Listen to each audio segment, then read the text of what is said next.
तो पहाड़ों में लगातार बर्फबारी हो रही है। चमोली से खबर लेते हैं, जहां पर रविवार को अचानक मौसम बदलने के बाद कई इलाकों में बारिश और बर्फबारी देखने को मिली, जिससे कड़ाके की ठंड पड़ रही है। बद्रीनाथ धाम और औली में देर रात से जमकर बर्फबारी हो रही है।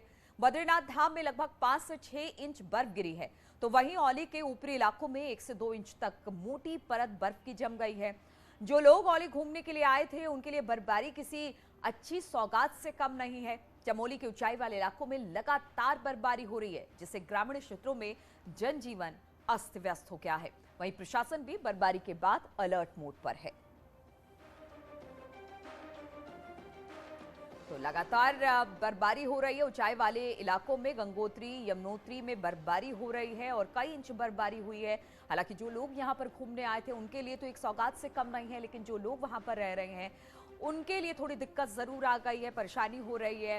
हालांकि कहा यह जा रहा है कि जो मैदानी इलाके हैं, वहां पर भी इसका असर देखने को मिल रहा है और वहां पर भी बारिश हो रही है। इस पर बातचीत करने के लिए नितिन सेमवाल इस वक्त फोन लाइन पर हमारे साथ जुड़ गए हैं। नितिन, अचानक इस तरह से बर्फबारी शुरू हुई है। हालांकि जो वहां पर लोग रहते हैं, उनके लिए थोड़ी सी दिक्कत है, लेकिन जो लोग घूमने आए हैं, उनके लिए किसी सौगात से कम नहीं है। तो कौन कौन से ऐसे इलाके हैं जहां पर सबसे ज्यादा बर्फबारी हुई है और इस वक्त मौसम का मिजाज किस तरीके का? जी, अगर मौसम की बात करें तो लगातार पहाड़ों में बारिश और बर्फबारी का दौर जारी है। और पर्यटकों के लिए जो सबसे सुंदर जगह अभी चमोली जनपद की है, वो है औली। तो वहाँ पे पर्यटक पहुंच चुके हैं। कल भी पर्यटक पहुंचे थे, क्योंकि वीकेंड का दिन था। और आज पर्यटक यहाँ पे बर्फबारी जो हुई है उसका लुत्फ उठा रहे हैं। हालांकि जो ग्रामीण इलाके हैं, वहाँ पे थोड़ी सी बर्फबारी से दिक्कत जरूर हो जाती है, क्योंकि पानी जो है वो जम जाता है। इसके अलावा जो रास्ते हैं वो थोड़ा सा बंद हो जाते हैं। लेकिन फिलहाल आज के लिए ही मौसम विभाग ने पहाड़ों में बारिश और बर्फबारी का पूर्व अनुमान लगाया था, और दोपहर के बाद संभावना है कि मौसम ठीक हो जाएगा। जी चलिए, बहुत बहुत शुक्रिया आपका नितिन, जानकारी देने के लिए। तो नितिन बता रहे थे कुछ दिक्कत जरूर हुई है, लेकिन जो लोग वहां पर घूमने आए हैं, उनके लिए ये बड़ी सौगात है। उत्तराखंड में ऊंचाई वाले इलाकों में बर्फबारी हो रही है। उत्तरकाशी के गंगोत्री, यमुनोत्री धाम में लगातार बर्फबारी देखने को मिल रही है। तस्वीरें गंगोत्री धाम से आई है, जो इस वक्त आप अपनी टीवी स्क्रीन पर देख रहे हैं, जहां पर बर्फ की एक सफेद चादर से बिछ गई है।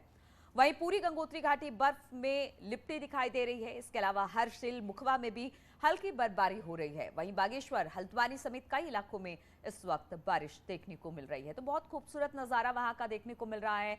बारिश और बर्फबारी दोनों हो रही है। हालांकि इससे ठंड जरूर बढ़ गई है, लेकिन कई जगहों पर इसका आनंद लेते जो सैलानी वहां घूमने पहुंचे हैं, वो ले रहे हैं। हालांकि थोड़ी दिक्कत और दुश्वारियां भी हो रही हैं। विभागों की बैठक ली गई थी, उसमें सभी को रोड ओपनिंग से लेकर पावर सप्लाई आदि पर निर्देशित किया गया है। और एसडीएम्स को भी निर्देशित किया गया है कि चौराहों में, नगर पालिकाओं में अलाव जलाने के लिए, और अगर कोई व्यक्ति जो बाहर सो रहा है या उसको कोई रहने की जगह नहीं, तो उसके लिए रैन बसेरा या कंबलों का वितरण शुरू करें।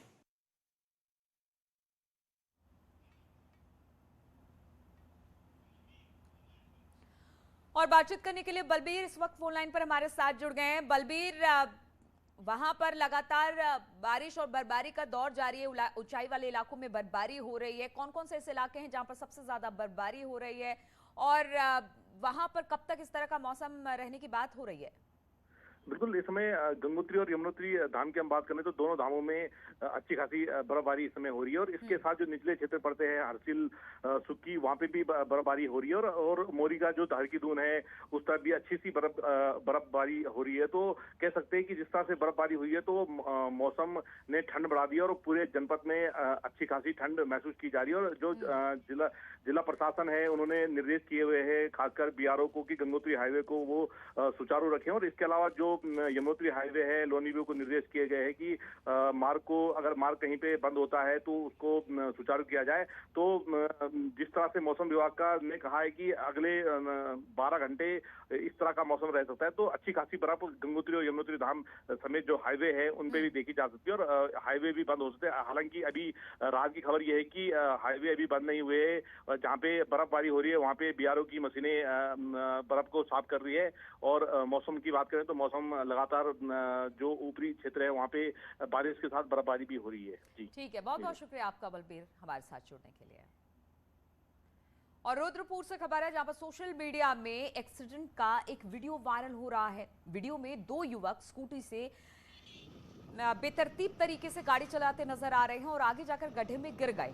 बताया जा रहा है कि दोनों युवक नशे में धुत थे। वहीं हादसे का वीडियो सोशल मीडिया में जमकर वायरल हो रहा है। मामला रुद्रपुर दिनेशपुर रोड का बताया जा रहा है, जहां पर ये दुर्घटना घटी है।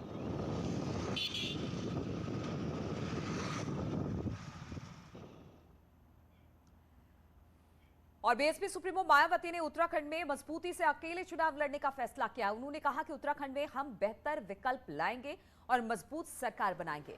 हम आपको बता दें कि उत्तर प्रदेश से लगे कई इलाकों में बीएसपी की अच्छी पकड़ रही है। हरिद्वार, उधम सिंह नगर से भी उनका अच्छा खासा बीएसपी का प्रभाव देखने को मिला है। हालांकि 2017 के चुनाव में उत्तराखंड में बीएसपी का सूपड़ा साफ हो गया था। उससे पहले के चुनावों में बीएसपी हर विधानसभा चुनाव में कुछ सीट जीतती रही है और एक बार फिर से मायावती ने यह हुंकार भरी है कि उत्तराखंड में भी वो अच्छी सीटें लेकर आएंगी।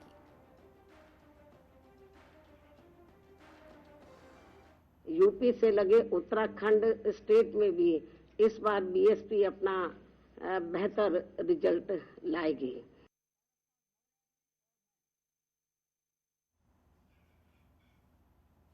और आज सीएम खटीमा से देहरादून लौट रहे हैं। यहां पर सीएम धामी 11:30 बजे सैन्य धाम पहुंचेंगे। हम आपको बता दें कि 13 दिसंबर से सैन्य धाम का काम भी शुरू होगा। वहीं दोपहर 1 बजे बन्नू स्कूल में महिला बाल विकास विभाग के कार्यक्रम में भी सीएम शामिल होने वाले हैं।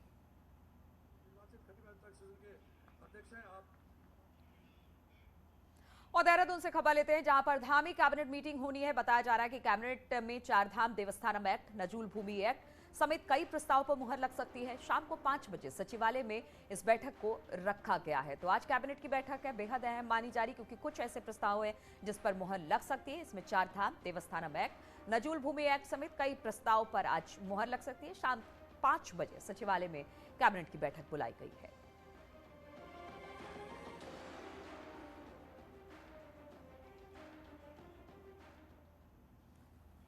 और देहरादून से खबर लेते हैं, आज सारा उत्तराखंड हरदा के संग कैंपेन होगा लॉन्च और दोपहर 3 बजे से लॉन्च किया जाएगा। हम आपको बता दें कि कैंपेन कमेटी के चेयरमैन हरीश रावत ही इसकी लॉन्चिंग करने वाले हैं, क्योंकि उन्हीं के नाम से ये कैंपेन है, उन्हीं के चेहरे पर चुनाव अभी फिलहाल उन्हीं के कंधे पर है। इसलिए आज दोपहर 3 बजे बताया जा रहा है कि उत्तराखंड, सारा उत्तराखंड हरदा के संग कैंपेन की लॉन्चिंग होगी, जिसे हरीश रावत करने वाले हैं।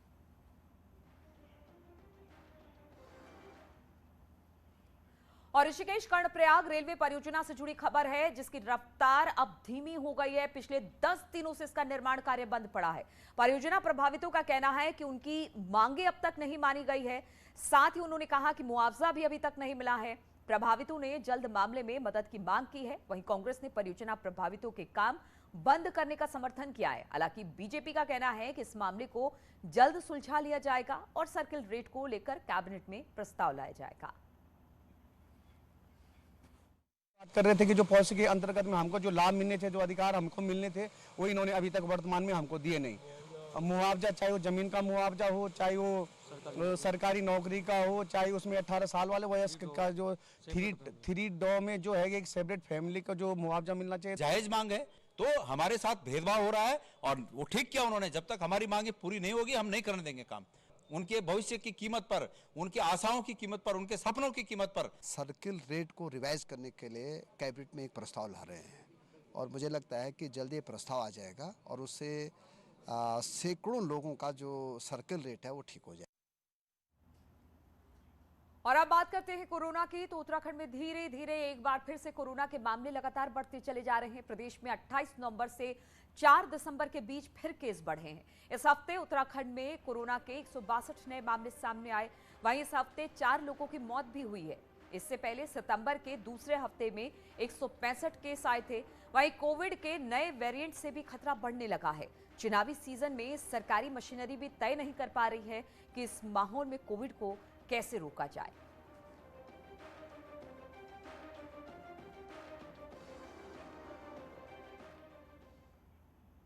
और अक्टूबर में आई आपदा ने खेत बागान के साथ पर्यटन पर भी असर डाला। लेकिन अब कोरोना के डर के साथ कारोबारी सैलानियों को कई खास ऑफर भी दे रहे हैं और प्रशासन भी पर्यटकों को पहाड़ आने का न्योता दे रहे हैं।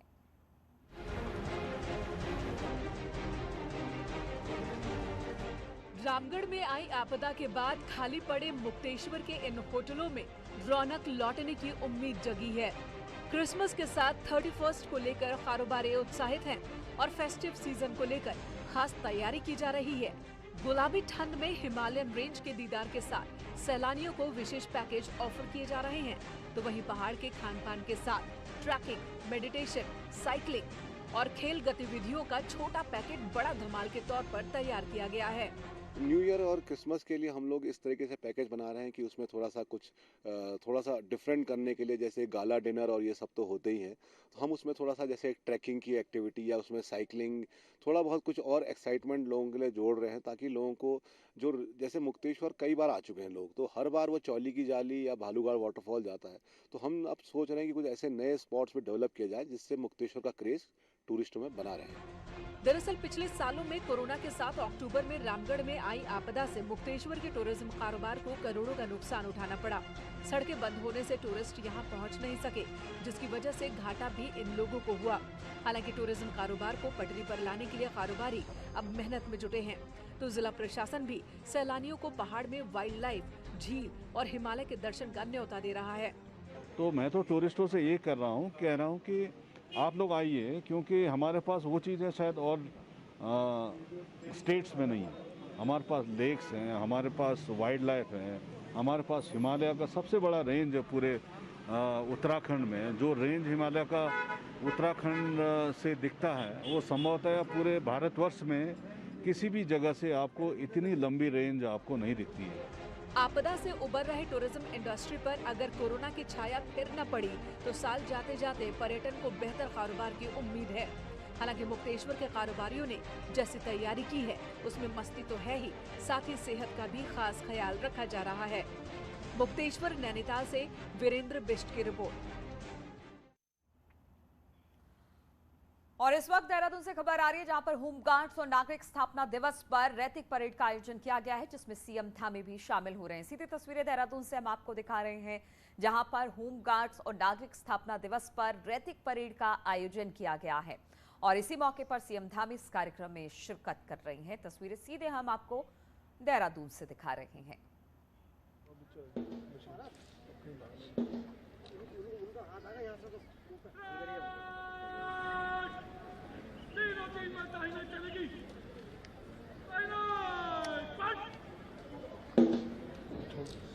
जिस क्षण के लिए विभाग के समस्त अधिकारीगण, कर्मचारी एवं होमगार्ड्स जवान बेसब्री से इंतजार कर रहे थे, आखिर वह पल हमारे समक्ष है। देवियों और सज्जनों, अब यह भव्य आकर्षित रैतिक परेड तेज चाल से मन से गुजरने के लिए तैयार है। परेड को नेतृत्व प्रदान करने के लिए परेड कमांडर अपने गंतव्य पर उपस्थित हैं।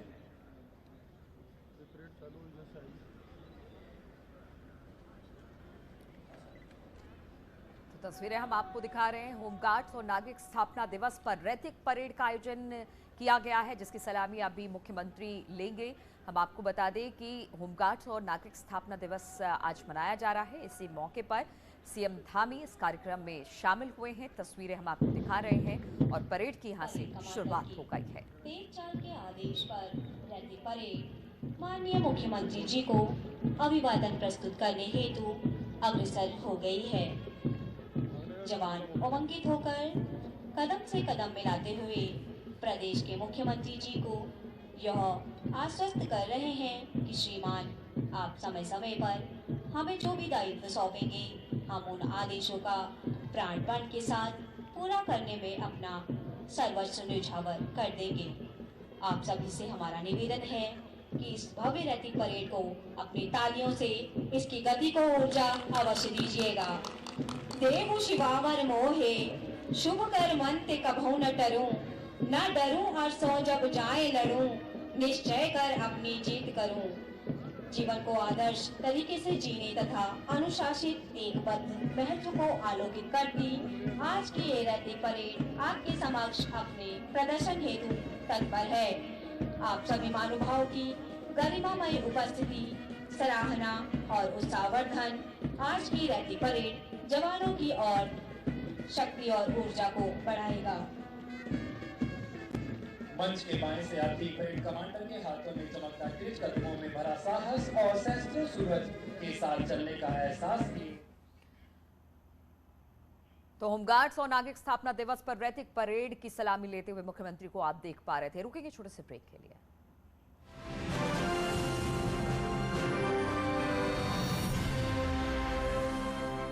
सात 479 लाख के कार्यों का लोकार्पण किया, साथ ही 15,580 लाख की योजनाओं का शिलान्यास किया।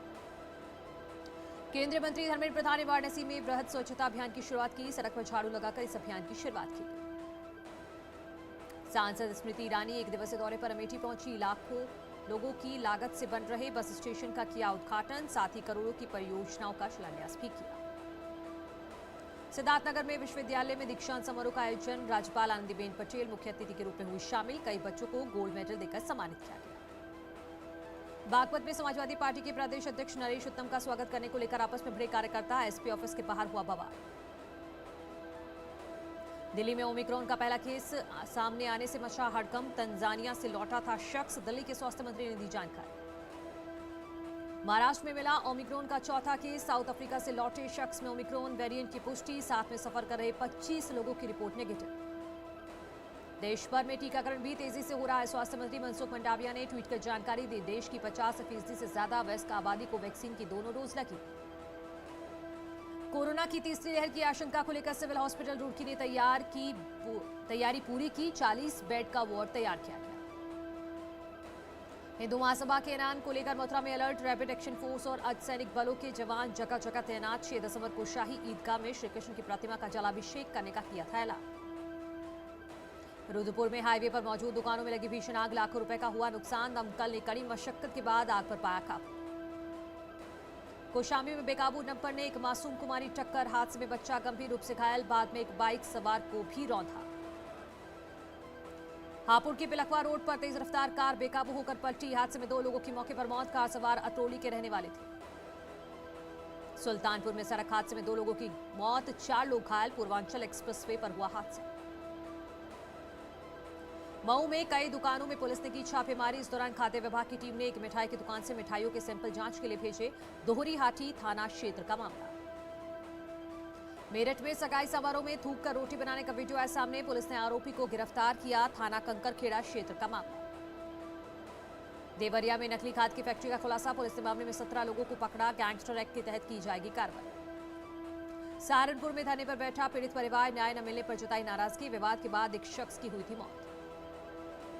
बुलंदशहर में बिजली घर पर भारतीय किसान यूनियन के कार्यकर्ताओं ने किया प्रदर्शन। बिजली कलेक्शन न मिलने से नाराज होकर ढोलक बजाकर जताया विरोध। ग्रेटर नोएडा में फ्लैट की रजिस्ट्री से परेशान सैकड़ों लोगों ने बिल्डर्स के खिलाफ किया प्रदर्शन। नो रजिस्ट्री नो वोट का बैनर लेकर सड़कों पर उतरे बायर्स। यशपाल आर्य पर हमले के विरोध में कांग्रेसियों ने देहरादून में दिया धरना। प्रीतम सिंह ने की दोषियों पर कड़ी कार्रवाई की मांग। कानून व्यवस्था पर उठाए सवाल। सितारगंज चीनी मिल खुलने के बाद कांग्रेस अब गन्ना रेट के साथ चीनी के रेट बढ़ाने की मांग कर रही है। प्रकाश तिवारी ने सरकार के गन्ना में 28 रुपए बढ़ाने को कम बताया। खेत पर फसल काट रहे किसानों पर तेंदुए ने किया हमला। 3 किसान गंभीर रूप से घायल। आगरा में आपसी विवाद को लेकर जमकर मारपीट, वीडियो सोशल मीडिया पर वायरल। थाना ताजगंज इलाके का मामला। बस्ती में गन्ने के खेत में बेहोशी की हालत में मिली युवती, सिर पर कई गंभीर चोट के निशान। पुलिस मामले की जांच में जुटी। कानपुर में तालाब में मिला 2 दिन से लापता युवक का शव। परिजनों ने गांव के लोगों पर लगाया हत्या का आरोप। एक आरोपी को पकड़कर पुलिस को सौंपा। मऊ में मासूम से गैंगरेप, पुलिस ने एक नामजद और एक अज्ञात के खिलाफ केस दर्ज किया। सराय लखनसी थाना क्षेत्र का मामला। भदोही पुलिस को बड़ी कामयाबी, लूट गैंग का किया खुलासा। 7 लोगों को गिरफ्तार किया। कब्जे से 9 बाइक बरामद। मुजफ्फरनगर में 3 शातिर बाइक चोर गिरफ्तार। कब्जे से चोरी के 10 बाइक बरामद समेत कई सामान बरामद। सहारनपुर में थाने पहुंचकर अपराधी ने किया आत्मसमर्पण। गुनाहों की माफी मांगते हुए भविष्य में अपराध न करने की खाई कसम। मेरठ में सड़क किनारे बक्से के अंदर मिली लड़की की लाश। मौके पर पहुंची पुलिस ने शव को कब्जे में लेकर पोस्टमार्टम के लिए भिजवाया।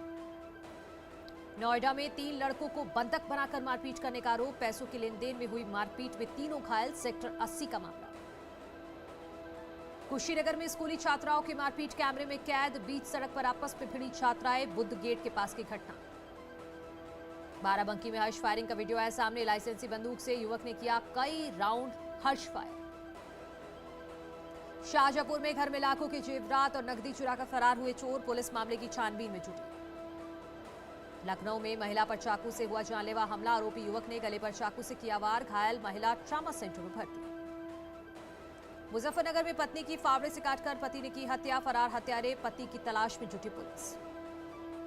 बरेली में 13 साल की मासूम के साथ रेप के आरोपी को पॉक्सो एक्ट की विशेष अदालत ने उम्र कैद की सजा सुनाई। देश में पहली बार डाक विभाग ने धार्मिक मोहर जारी की, अब सभी आने जाने वाले पत्रों पर लगे टिकट पर अयोध्या के प्रसिद्ध हनुमानगढ़ी के चित्र की मोहर लगी। दिल्ली में बढ़ते प्रदूषण से तो